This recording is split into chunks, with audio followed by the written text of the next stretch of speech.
अस्सलाम वालेकुम, मैं आपकी होस्ट मुस्कान। आप देख रहे हैं सोच रूस कराची से रिपोर्ट करें अयाज सदीक। चौन म्यूनसिपल कॉर्पोरेशन गडाब के चेयरमैन तारिक अजीज बलोच ने प्रोग्राम में शिरकत करते हुए कहा कि शहीद बीबी मोहतरमा बेनज़ीर भुट्टो की मौत का लम्हा हमेशा याद रहेगा।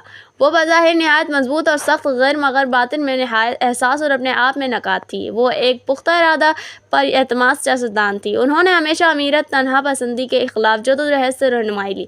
शहीद रानी ने हमें सिखाया कि अवाम की खिदमत करनी है। उनका फ़कार, सोच और किरदार आज भी ज़िंदा है और रहती दुनिया तक ज़िंदा रहेगा। गरीब अवाम से गैर वाबस्तगी थी। 27 दिसंबर 2007 का दिन वतन से मोहब्बत का सबूत है। शहीद जुल्फ़िकार अली भुट्टो के बाद शहीद बीबी मोहतरमा बेनज़ीर भुट्टो की शहादत पूरी कौम के लिए कड़ा इम्तिहान थी। ये पाकिस्तान के अवाम की उम्मीदों के कत्ल का दिन था। पाकिस्तान के अवाम को अजीम सियासी रहनुमा से महरूम कर दिया गया। शहीद मोहतरमा बेनज़ीर भुट्टो ने मुल्क और अवाम के लिए जो किरदार अदा किया वो तारीख़ के सफ़हात में हमेशा के लिए अमर रहेगा। और हम भी पाकिस्तान पीपल्स पार्टी के मंशूर और विज़न पर चलते हुए गडाब टाउन की आवाम की खिदमत करते रहेंगे।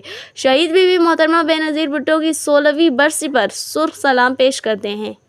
इस वीडियो को लाइक करें, हमारे चैनल को सब्सक्राइब करें और बेल आइकन जरूर प्रेस करें हमारी न्यू वीडियो सबसे पहले देखने के लिए।